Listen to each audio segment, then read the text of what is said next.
सत साहिब सतगुरुदेव की जय। बंदी छोड़ कबीर साहिब जी की जय। बंदी छोड़ गरीबदास जी महाराज जी की जय। स्वामी राम देवानंद जी गुरु महाराज जी की जय हो।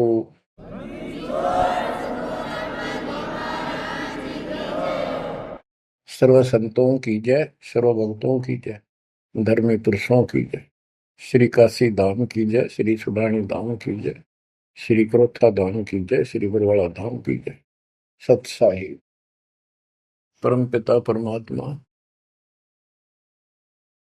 कबीर जी की असीम मृदा से बच्चों, आज आपको अपने घर का पता चला।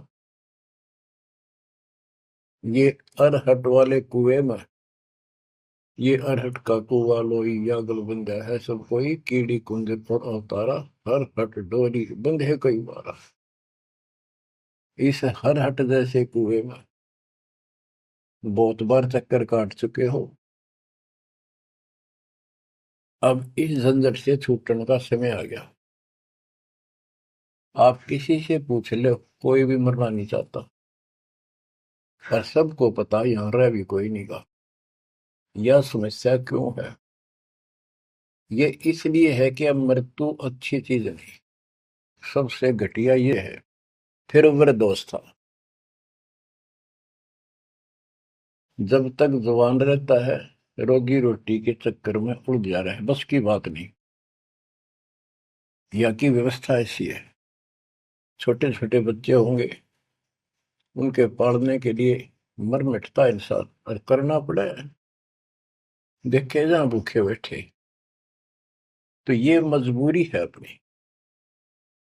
और फिर सारा जीवन बच्चों को पाल पोस कर पढ़ा कर शादी कर दी, उनके बच्चे हो गए। बच्चों, अपना कर्म के साथ जीव आप बैठे। बच्चे कितने अच्छे हों, कितनी अच्छी बहू आ जा पुत्रवधू, लेकिन कर्म में दुख है तो कोई न कोई इसी आंट ला देगा काल। वो चाह कभी आप उसकी मदद नहीं कर पाओगे, उसके कर्म ना करने दे। जैसे आपको बताया, या फिर कोई ऐसी बीमारी हो जाएगी, बच्चे भी, बेटा भी, पुत्र वधू भी दोनों बैठ कर रोने जाएंगे, और वो चिल्लाए जा। सास या ससुर कोई भी है, जो कर्महीन इंसान दुखता होंगे, वो दवाई भी जो आ सके हैं अच्छे हॉस्पिटल में ले जाएंगे, लेकिन उस दुख, उस दर्द 29 न कौन मिटा होगा। बच्चों, बहुत बार समझा लिया आपको, कति आंख नहीं खुलने देता यू काल। केवल सतगुरु शरण में आने से इस काल का प्रभाव हट जाता है कुछ समय के लिए। और तब ये बातें अच्छी लगती हैं, ना कोई गाना, ना कोई बेंजू बजे, ना कोई अच्छा सुर निकाल ले जाते। केवल ये परमात्मा की अमर कथा सुनाई जाती है, उस दाता की बोली, उस कबीर परमात्मा की महिमा सुनाई जाती है। और धीरे धीरे जब पाप कम होते चले जाते हैं, यह इतनी अच्छी लगती है। बस गाने सुना करते बकवादी एक अन्य के लिए लगते इनके सामने। तो पाप कर्म जितने कटते चले जाएंगे, इतने ही ये आत्मा का आहार इसे अच्छा लगने लग जाएगा। ये बहुत सी घटनाएं सारे घट रही हैं, पर एक आधा सुनाने से सभी समझ में आ जाती है। एक व्यक्ति को अधर्म मार गया, पैरालिसिस होगा, और उसके 4 एकड़ जमीन थी, उन्हें 16 एकड़ बढ़ा दी। सारी जिंदगी मेहनत करी खूब, कंजूसी के साथ। भगवान को जाने कौन था, कोई सुनता ही नहीं भगवान के बारे में। था उसको 4 लड़के हो गए, चारों की शादी कर दी, चारों अलग अलग हो गए। उसको पैरालिसिस हो गया। अब उसको कोई नहीं उठा उन चारों में था, और बच्चे उसके पास से निकल जा। गांव के व्यक्तियों को पता चला, वो आए, उन बच्चों को समझाया, भाई बाप है, इसने कितना कुछ किया तुम्हारे लिए, कुछ तो शर्म करो। तो एक ने शर्म के मारे कुछ 10-5 दिन की सेवा फिर छोड़ दी। फिर उनके रिश्तेदार बुलाए, पंचायत हुई। रिश्तेदारों ने ये कर दिया, भाई इसके 16 किले ने 5 हिस्सा में बांट दो, तो 3 एकड़ जमीन देश का हुआ है, इसको दो। 3 किले इसके छोड़ दो, और जो इसकी सेवा करेगा वो लो। तो छोटे वाले की पत्नी बोली जी हम ले लेंगे, हम संभालेंगे। वो लालच में वो बला ले ली। बला हो जाती है ये कर्महीन इंसान। और 1 महीने बाद से फिर छोड़ दी। फिर गांव के व्यक्ति आए, मैंने भाई क्यों नहीं संभालते तुम? वो बोली अब किले भी ले लो, मारो बस का कोई सबके बीच में। तो गांव के लोगों ने एक नौकर किया, 3 एकड़ जमीन में से उसका जो खर्चा वर्ता उसको ध्यान लगे। तो जब वो पंचायत हो रही थी, बताओ था एक आदमी, और हमने देखा कई जगह ऐसी घटना घटी। तो जब वो पंचायत में आ रहे थे, रिश्तेदार आ रहे थे, वो खाट में पड़ा पड़ा नाड़ नाड़ हल्ला, और पोता आ गया उसका। उस पोता ने इतनी दूर खड़ा था वो, 5-7 फुट, नो करा नाड़ का नहीं। अकबर आजा, आजा लाड कर भाई नो, नाड़ नाड़ लर्ज की नो दिखा कर मैं इससे प्यार करना चाहता हूँ, और वो दूर बात है। तो वहां बैठे उपस्थित व्यक्ति बोले इन बेटा ने तक कर दी इतनी छोटी मालस, इन पोते ही कसर रह रही है, ये करेंगे। तो यहाँ अध्यात्म ज्ञान आता है। जो काम करण का था कर्म ने वो तो करया कोई नहीं। जिसका दुख भी टला हो, बेटा बेटी पुत्र वो दूर सब न अच्छा लगा हो। तो बच्चों यू काम करण का है, यह सबके साथ बढ़ जाएगी जाए भगवान की शरण में नहीं रहता। 3 बातों को देखकर दास को और अधिक दृढ़ता लगी और भगवान के प्रति तड़पने लग गया। ये सचमुच तो पहले देखा है सब पता, और भी सामान्य बातें देखी ना, बीमार हो तो भी माता पिता बैठे बैठे देखे जा, और वस्तु के लिए पुकारे जा, कोई सुनने तैयार नहीं था। कबीर साहब कहते बूढ़ा होकर पड़े खाट में, सुने बचन खारे, कड़वी बात सुना करेगा। और कुत्ते ताउन का भी सुख को नहीं, ये छाती फूकड़ आ रही। पुत्र वधु कह के गई बूढ़ा बुढ़िया ने के ध्यान रखियो को कुत्ता बिल्ली ना बढ़ जाए अंदर। अब वो ध्यान रखे तुम्हें दिखे कुछ ना दिखे, और दोस्त आंख लागी, कुत्ता बढ़कर उसकी लस्सी दूसी गिरा गया। वह पानी लेकर आई, तो मुन्ना कह तारा इतना भी सुख कौन, तो कुत्ते ने रोक दो, छाती फूक दी तुमने मेरी। तो परमात्मा कह दे फिर ये एक वचन सुनोगे तुम, ये कथा सुनने को मिलेगी अमर कथा तुम्हारे को। जो काम करने का वो कर लो, भक्ति करो, और फिर देख घर में भी सुख, शरीर में भी सुख, और सारे बच्चे भी भक्ति मार्ग पर लग जाएंगे। बच्चे सत्संग में जाएंगे, उनके मन दया पैदा होगी, भगवान का डर होगा, उनको अपने कर्तव्य का ज्ञान होगा कि माता पिता की भी सेवा करनी चाहिए, इन्होंने में पाला पोसा है। दया बनती है अंदर इस ज्ञान से। तो बच्चों इस भक्ति इस सत्संग के बिना इंसान ऐसे जड़े डोका मर जाता है। और जब तक ये ज्ञान नहीं होता, वो काम हमने सबसे उत्तम और बस इतना ही ठीक है, वो अच्छा लग रहा था। तो यहाँ कबीर साहब कहते सतगुरु के उपदेश का सुनिया एक विचार, जय सतगुरु मिलते नहीं फिर जाते यम द्वार। वो दुख और आगे देखो, मृत्यु के बाद यम के दूत घसीट के ले जाएंगे धर्मराय के उस न्यायाधीश के दरबार में, फिर उनका फैसला होगा इसको नरक में डालो, इतने वर्ष, इतने दिन, इतनी घड़ी कैलकुलेटेड होते होंगे। यम के दूत उनको लेकर चलते तोड़ के तोड़ने क्यों, 1 लाख का हिसाब हो डेली, दे लट्ठा दे लट्ठा। वो नरक से वापस भाजे, उनका लठ मारे भाले ठोकर, जबरदस्ती लात मार के ठोकर मार के नरक में गिरे।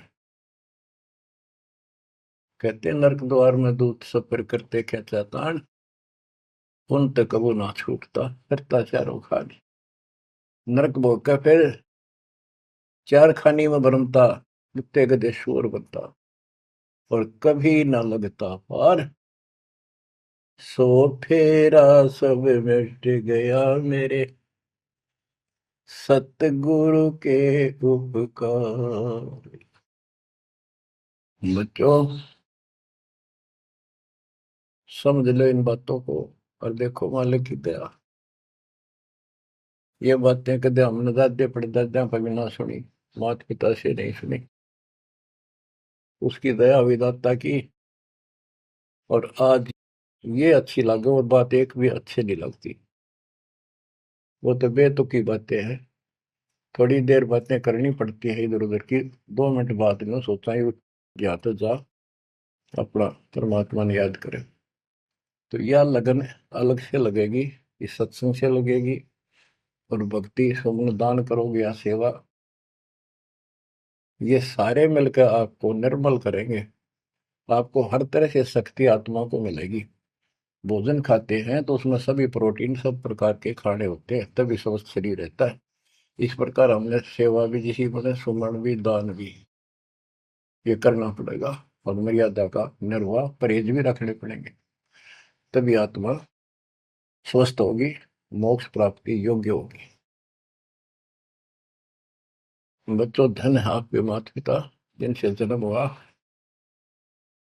आपकी किस्मत को अगर व्याख्यान करने लगो, आपकी किस्मत का वर्णन करो, कोई शब्द नहीं दास के पास। इतनी अच्छी किस्मत लेकर जन्मे हो तुम। आपका मनुष्य जीवन इस समय, मनुष्य जीवन के बाद फिर आपको शरण मिल गई। गजब अजब बात तो यह है कि आपको शरण मिल गई।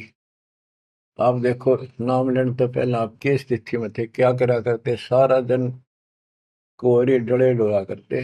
और मजदूर, काल के मजदूर थे, बस पेट के मजदूर, माचे माचे अंडा थे। कोई भी अच्छा काम चाह कर भी नहीं कर पावा थे। आत्मा भी अच्छी थी, था आपकी नर्म भी थे, दया थी, भाव था, सारा था, भगवान की चाह भी थी। पर ऊपरली सी थी, काम चलाऊ सा था। और नाम लेने से पहले जब आपने स्टार्ट किया इस मार्ग को, देख मन कितनी बगावत करे था। ये कैसे हो सकता है, ऐसे कैसे हो सकता है, हमने तो ये पूजा की, हमने ये देखा, ये सुना। तो काल ने परमात्मा से पहले कहा था कि तुम्हारा जो हंस जाओगा ज्ञान बताने के लिए, उससे पहले कहते देवी देव धाम तो दुआओ, तीर्थ व्रत और ये झूठे जब तब मन लाओ। इस तरह की सारी शास्त्र में साधना से इनको इतना मूर्ख बना दूंगा कि कोई भी उसके ज्ञान को सुनेगा नहीं। जाओ योग जीत संसारा, जीव न माने कहा तुम्हारा, जीव तुम्हारा कहा न माने, हमारी ओर हो बात बखाने। हमारी ओर होकर बात विवाद करेंगे तुम्हारे साथ। बच्चों, इन बातों को याद रखो। इस जीवन की सफलता है कि इसमें परमात्मा प्राप्ति हो। आप इसके निकट आ चुके हो। आपने जो भक्ति स्टार्ट करी, आपकी यही दशा थी। कति मन मान कर राजी नहीं था। और उस दाता देखो अपने बच्चों को कैसे कैसे कैसे कोई न कोई भेज के अपना बान भाई रह रह कर कथा सुनाई। कभी अच्छी लगी, कभी ना लगी, धीरे धीरे पाप कटते गए, सुनते चले गए। कहते सो सब सिदर मैं करूं अपने जन के काज, हरने से पूजो मार दो नरसिंह दर के साज। इब्राहिम सुल्तान के साथ कितने खाड़े कर दिए, कितना पीछे पड़ गया जाता अपने बच्चे को नरक से निकालने के लिए। यही दशा अपनी थी। उस दाता ने कोई न कोई कारण बना के अपने को राह दिखाया है। हरे बच्चों, समझो इस मार्ग को। क्योंकि ये कथा जो सारी सुनाई जाती है, ये आत्मा को सहारा देती है। ये आत्मा बहुत सतर्क हो जाती है, इन पर सब पर विचार करती है। तब इस मन को साइड कर देती है कि बस बहुत हो लिया। आप देखो क्या हाल है, कल न पशु बन जाओगे। और पहले बेरानी कितनी बार बन लिए। तो परमात्मा आपको बहुत लंबे समय से तैयार करते करते करते करते आ रहे, और आप भी लगे रहे। जैसे भी जितना दाव लगा जिस जन्म में आप करके, फिर काल का प्रभाव ज्यादा था, नहीं पार बसाई छूट गया मार्ग। जो गुरुद्रोही हो जाते हैं ना, वो सदा के लिए खत्म हो जाते हैं। वो तो अरबों खरबों वर्षों तक धक्के खाओगे। आप विमुख होते रहे, जैसे राबिया विमुख हुई। स्टार्ट वहां से नहीं था उसका, बहुत पीछे से था, लेकिन भक्ति की चाह बनी रही बनी रही। दाता फिर मिलते रहे। परमात्मा कबीर साहब कहते हैं, मेल अठेला जाइयो, तीर्थ धाम पर भटकियो, मेले बड़ा मिलाप, पत्थर पानी पूजते हैं, कोई साधु संत मिल जाओ। जब तक भगवान नहीं मिला है, तब तक ये आस्था भी बनी रहनी चाहिए। इसलिए परमात्मा कुछ लोगों को जो संस्कार तो निकाह होता है, कोई मत्था टेक के किधर जाके, और कुदरती वो संस्कार आ जाता, उसकी आस्था बनी रहती है वहां पर, तो भगवान में चाह बनी रही। कई नरसिंह बन के इसने आना पड़ा। निकाल ने तो मस्टरवा दिया था। प्रहलाद भगत की आस्था खत्म हो जाती, दाता रक्षा नहीं करते, सारे समाज में आस्था खत्म हो जाती मनुष्य जीवन में, कि भगवान है ही नहीं करे। अरीसा दिखा दिया भगवान, आज तक याद है भगवान है। इसलिए हमारी चाह बढ़ी रही परमात्मा के प्रति। तो बच्चों, परमात्मा की असीम रजा आपके ऊपर। परमात्मा 600 साल पहले हमें राह दिखाने लगे थे,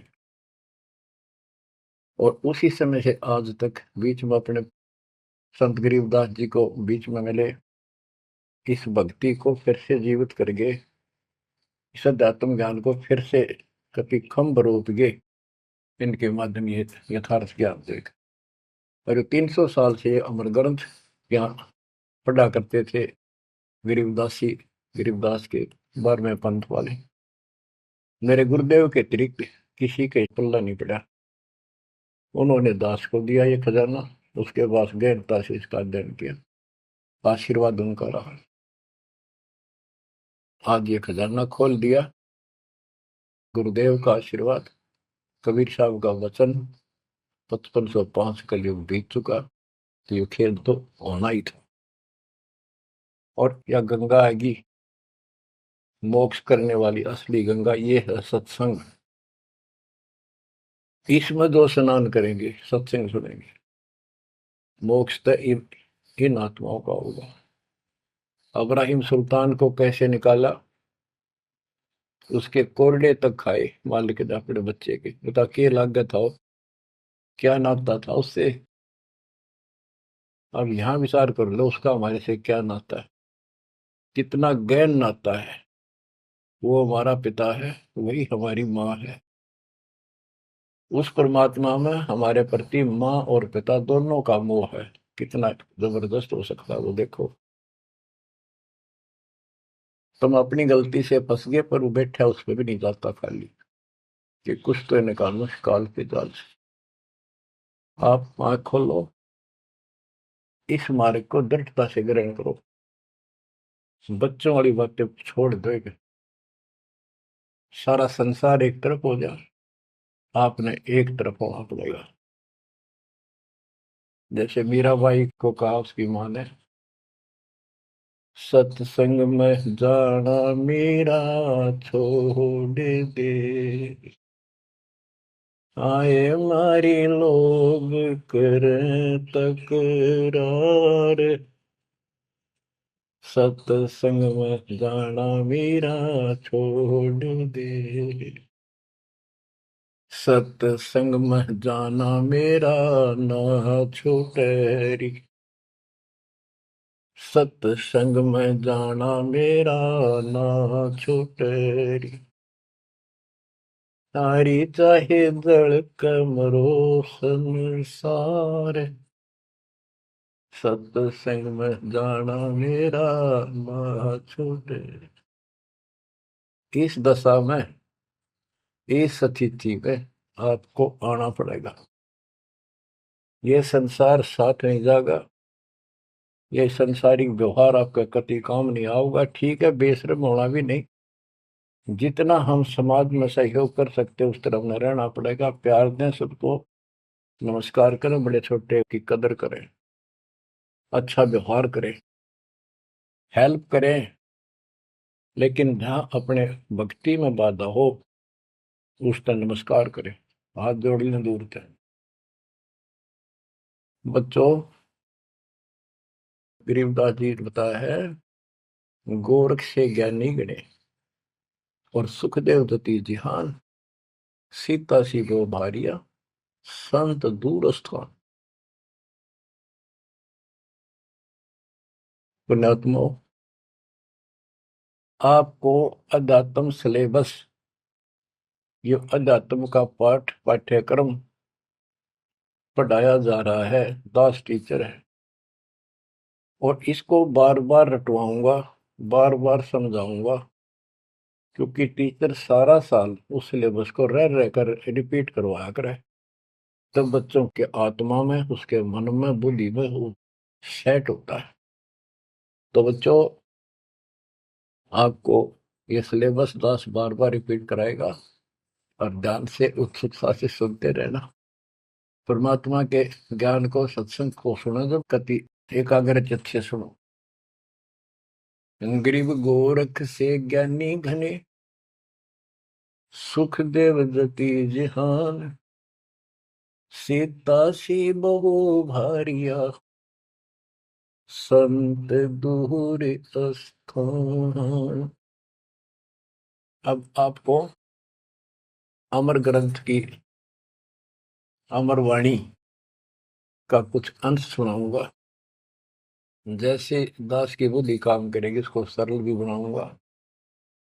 गरीब, यह रची जब पांडो राजा, नो नाथो नहीं ना दुबाजा, 84 सिद्ध रिद्ध सब मोहे, पूर्ण ब्रह्म ध्यान नहीं जोहे। अब क्या बताना चाहते हैं संत गरीबदास जी, कि जब पांडवों ने अश्वमेघ यज्ञ रची, तो उसमें 33 करोड़ देवता, 88,000 ऋषि, ब्रह्मा विष्णु महेश तक उपस्थित थे, 12 करोड़ ब्राह्मण, और ये गिरिपुरी, इनका गिनती नहीं, 56 करोड़ जहां थे यादव, शंख पचायन नहीं बाजा नादू। तो कहने का भाव ये है कि गोरख से ज्ञानी गणे, सुखदेव जति जिहान, प्रसंग ये है। और सीता सी बहु बारिया संत दूर स्थान। पांडवों ने अश्वमेघ यज्ञ क्यों की थी? श्री कृष्ण जी जो उनके गुरु थे, त्रिलोकीनाथ विष्णु अवतार, उन्होंने बताया था कि तुमने, क्योंकि युधिष्ठिर जी को भयंकर स्वप्न आने लगे, बेचैनी होगी, भूख गई, रात की नींद गई, वैद्यों से इलाज करा लिया, कोई आराम नहीं हुआ। श्री कृष्ण जी के गुरु थे, उनसे समाधान जाना और कारण पूछा कि होया क्यों। तब श्री कृष्ण जी कहते, तुमने जो बंदूक घात किए हैं, युद्ध में, महाभारत में आदमी मारे और अपने प्रियजन मारे, रिश्तेदार मारे, यू पाप वो हानि कर रहा है, वो सेध रहा है। समाधान ये है कि अश्वमेघ यज्ञ करो और पूरी पृथ्वी पर न्योता दे दो, कोई आओ, धर्म यज्ञ करो एक, और धर्म यज्ञ सफल होगी तो तुम्हारा यह दुख दूर होगा, अन्यथा नहीं होगा। और यज्ञ संपूर्ण होने की, सफल होने का चिन्ह बना दिया, बता दिया निशानी, कि एक शंख 5 मुंह का, पंचानन शंख, उसको पंचजन्य भी बोल देते हैं, पंचायन, आनंद माने मुख होते हैं, पंचानन 5 मुख का शंख एक अलग स्थान पर रखा जाएगा। वो कोई बजाएगा नहीं, आप पर बाजेगा। वो बाजेगा तब जब कोई पूर्ण संत, अच्छी करने वाला उसमें भोजन खा लेगा। तो 33 करोड़ देवता बुला लिए, 88,000 ऋषि आगे, 12 करोड़ ब्राह्मण आगे, तो किसी से भी शंख नहीं बजा। न्योता देने के लिए चारों पांडवों की चारों दिशा में ड्यूटी लाई थी, युधिष्ठिर ने छोड़ दिया कि भी न्योता देकर और निमंत्रण दो। भीम का निमंत्रण देने की जो दिशा थी, ड्यूटी थी जिस साइड में, उसमें सुदर्शन नाम के एक सुपच, जिसे आजकल शेड्यूल कास्ट कहते हैं, उसमें सुपच कहते थे, और वाल्मीकि जाति में थे वो। भीम वहां गया। भीम ने उनको निमंत्रण दिया कि भगत जी हमारे वहां आइयो, और मैं युधिष्ठिर राजा का भाई भीम हूं, और ऐसे ऐसे हमने एक अश्वमेध यज्ञ रची है, आप आमंत्रित हैं। तब सुदर्शन जी ने कहा, सुपथ ने, कि भीम तुमने तो इतना पाप कर रखा, कसाई भी फीका पड़ गया। तुमने ऐसा जुल्म कर दिया, वो बहन आज तक रो रही है, जो विधवा होगी सैनिकों की, उनके बच्चे टक्कर मार रहे हैं, माँ से पूछ रहे हैं पिताजी कब आएंगे छुट्टी। उनकी माँ एकांत में ज्यादा रो रही है, तुम बैठ के ठाठ कर रहे हो और तुम मौज कर रहे हो, तुम तो नरक में डाले जाओगे। मुझे बुलाना है, जो अश्वमेघ तुम करने जा रहे हो, ऐसी अश्वमेघ 100 का फल मुझे संकल्प करो, 100, तब मैं तुम्हारे जाके रोटी खाऊं, मैं कौन पड़े से नरक में। अब अहंकार था भीम को कि हमारी यज्ञ तो सफल होनी है, क्योंकि श्री कृष्ण जी रहे साथ। तो उस भगत को कहा कि तेने आना होता जी, फालतू ना बोले, कि तेरे बिना वह काम अड़ा है, हमारे कोई आंट नहीं लगती। तो सुदर्शन जी चुप हो गए, सकट और सवान को उल्ट जवाब ना दे। जब उनका कति संपूर्ण नहीं हुआ, वो काम नहीं बना, 33 करोड़ या दो सारे आ लिए, सब ने भोजन खा लिया। शंख नहीं बजा, जब एक दूसरे के मुंह को देखा, वो उपस्थित ऋषि संत देवता ये बतला रहे हैं कि इनके पाप गणे कर लिए इनने। हाँ, शंख बजेगा कहाँ से, अपने ऊपर ना लेते। अब जैसे ये माया के अंग का प्रसंग है, वाणी वो चल रही है कि इस देवी ने, इस माया ने काल के दबाव में यहाँ सबको भ्रमित कर रखा है, सत साधना करने नहीं देती, शास्त्र रूप साधना में डरे डुबावे, कर तो काट रहा है, लेकिन यह उसके दबाव में आ गई, या क्या करे, फंस गई, इसके साथ आकर निकम्मे गए।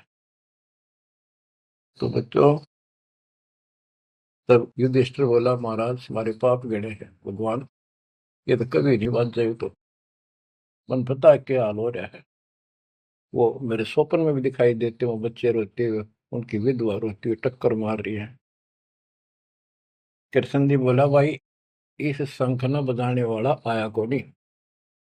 भीम को बुलाया कि बताओ इस साइड में किसकी ड्यूटी थी निमंत्रण देने की, कि भीम की थी। भीम से पूछा कि तुम ऐसे ऐसे, एक सुदर्शन नाम का संत है, उसको न्योता नहीं दिया।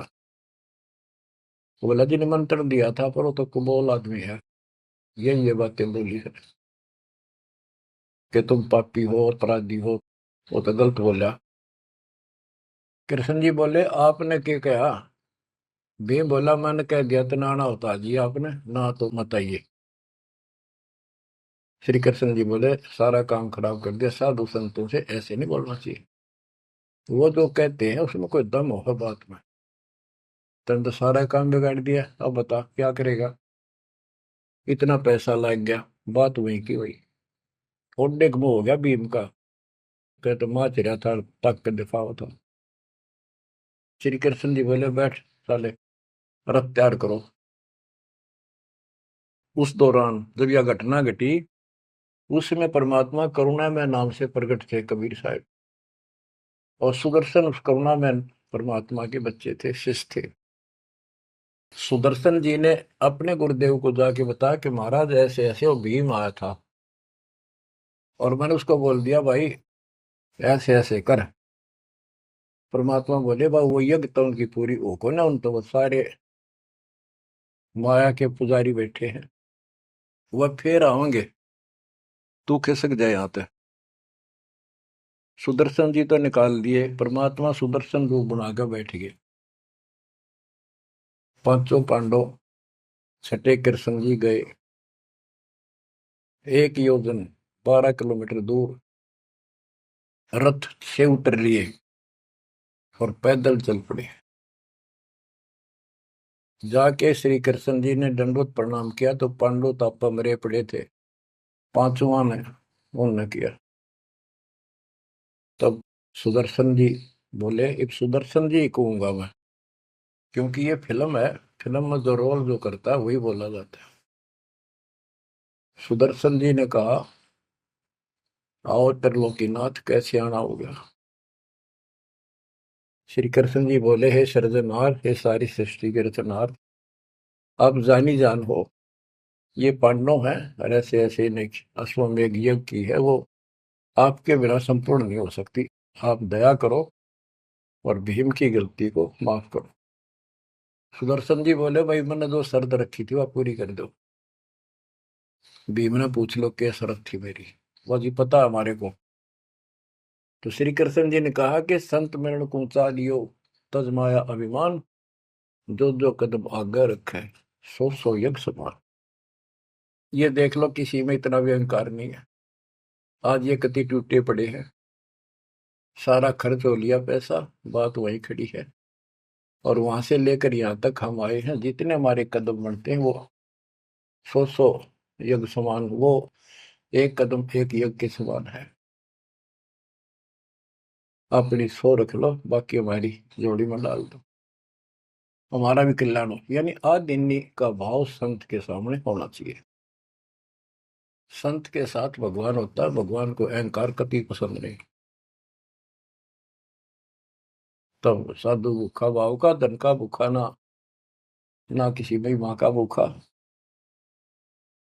उससे पहले जब पहली बार यो भीम गया था तो निमंत्रण देने, एक तालाब में नहा के आया था और उसमें खूब गोते मर मर नहाया, पैर भी नहीं टिके थे।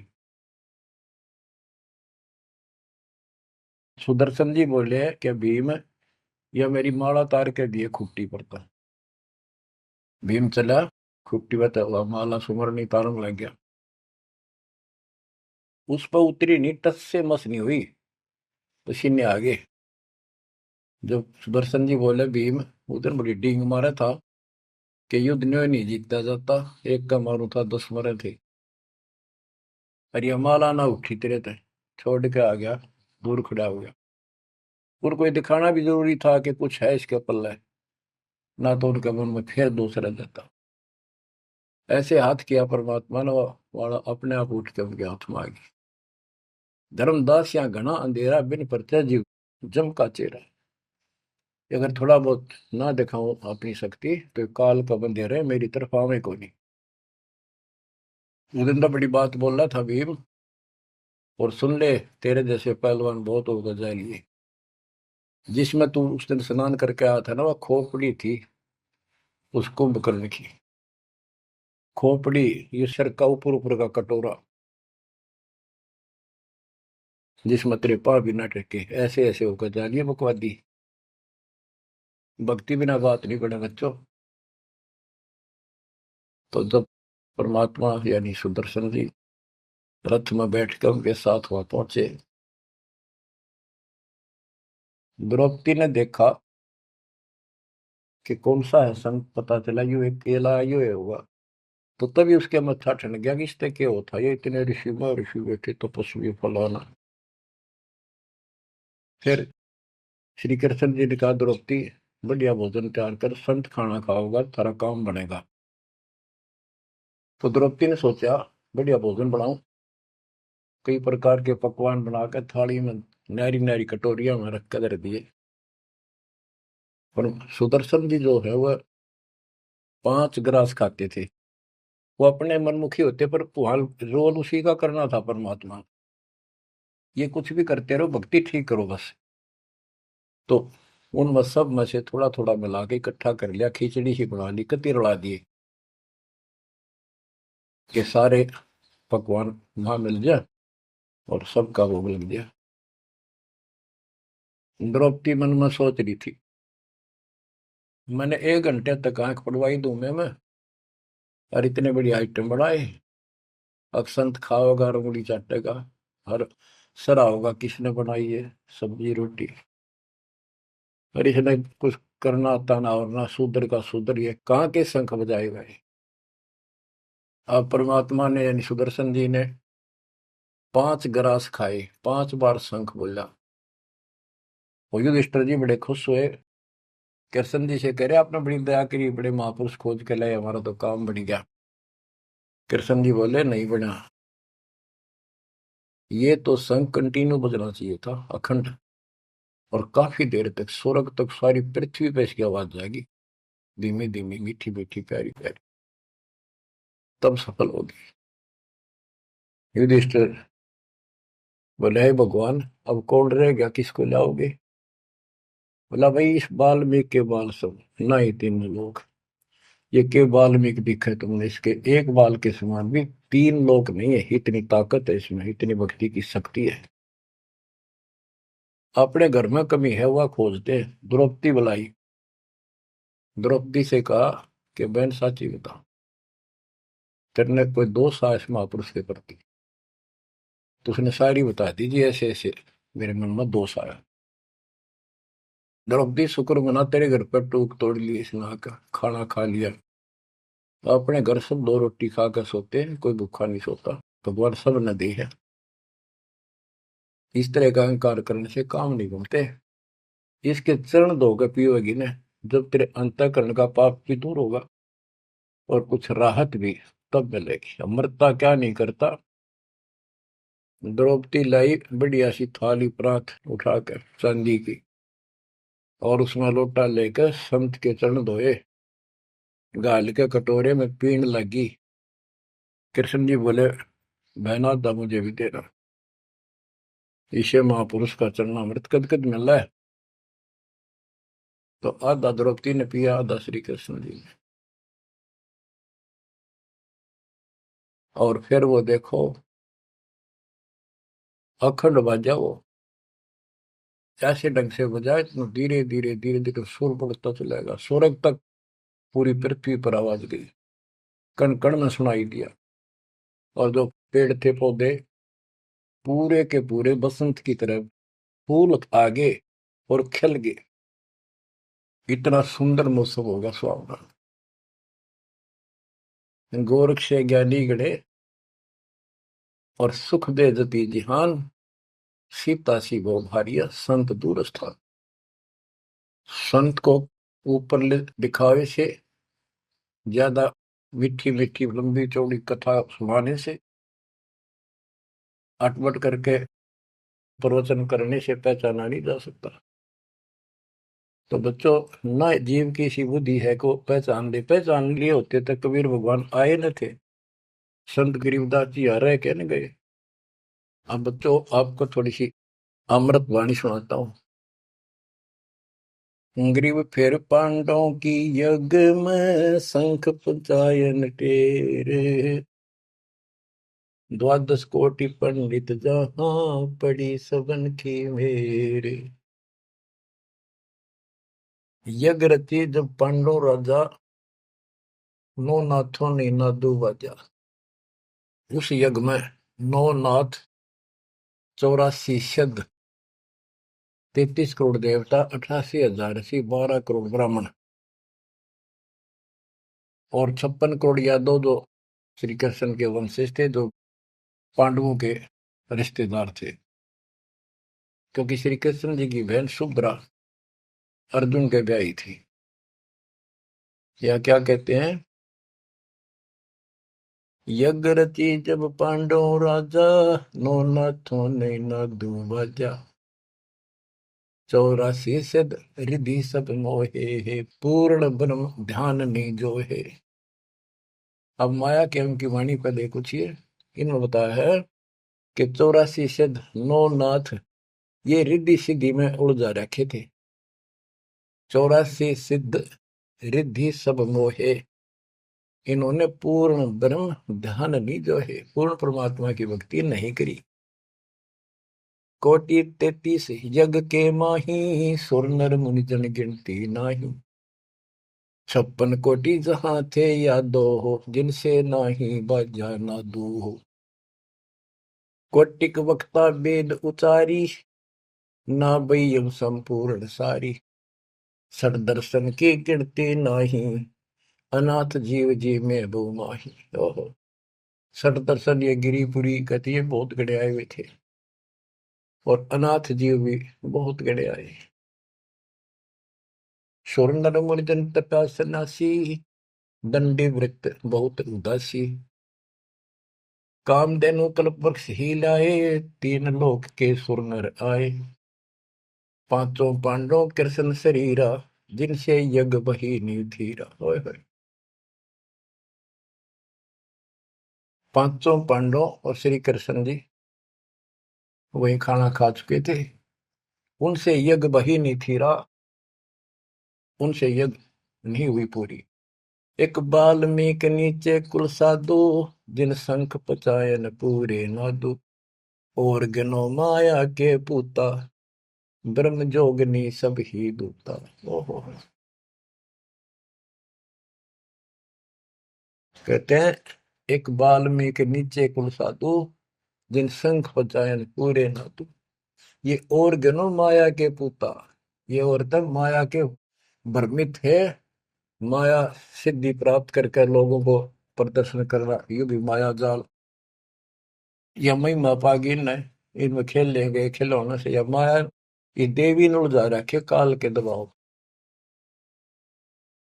कहते हैं और गिनो माया के पूता, ब्रह्म जोगिनी सब ही धूता। अब क्या बताते हैं, गिरि पांचों पांडव संग हैं, और छठे कृष्ण मुरार। चलिए हमारी यज्ञ में हे समर्थ सिरजनहार। अब श्री कृष्ण जी भी तो तीन लोक के मालिक हैं, पिछले संस्कारी हंस है। परमात्मा ने उनको सद्बुद्धि दी, उनकी दिव्य दृष्टि खोली कुछ समय के लिए, तो उनको भगवान दिखाई दिया था। वो सुदर्शन उस दिन थे भी भगवान, पर उसको एहसास था, क्योंकि अध्यात्म मार्ग के अंदर अपने आप आत्मा अपने से शक्तिशाली के आगे नीचे हो जाती है, मुरझा जाती है। गिरि पांचों पांडव संग हैं, और छठे कृष्ण मुरारे। चलिए हमारी युग में समर्थ सृजनहार। गिरि पांडव यज्ञ अश्वमेघ में, सतगुरु किया पिया ने। पांचों पांडव संग चले, और छठा भगवान। गिरि पांडव यज्ञ अश्वमेध में, वाल्मीकि की बे। शंख पचायन बजाइया, राख्या नहीं संदेह। गिरिव सुपच रूप धर आइया, सतगुरु पुरुष कबीर। तीन लोक की मेदनी, सुर नर मुनिजन भीड़। ओह, कहते हो सुपच का रूप धरकर स्वयं सतगुरु परमेश्वर कबीर जी आए, जहां पर तीन लोक की सेना बैठी थी मेदनी, या दुनिया भरी पड़ी थी। 33 करोड़ देवता, 88,000 शेर, 56 करोड़ यादव।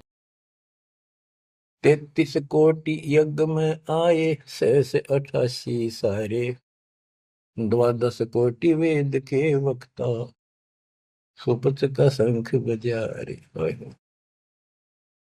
के 33 करोड़ देवता, 88,000 ऋषि, 9 नाथ, 84 सिद्ध, 12 कोटि वेद के वक्ता ब्राह्मण, ये सारे वहां पर बैठे थे। उन तो ये छोटा सा काम नहीं हुआ, 3 ताप के अंतर्गत पांडव दुखी हो रहे थे।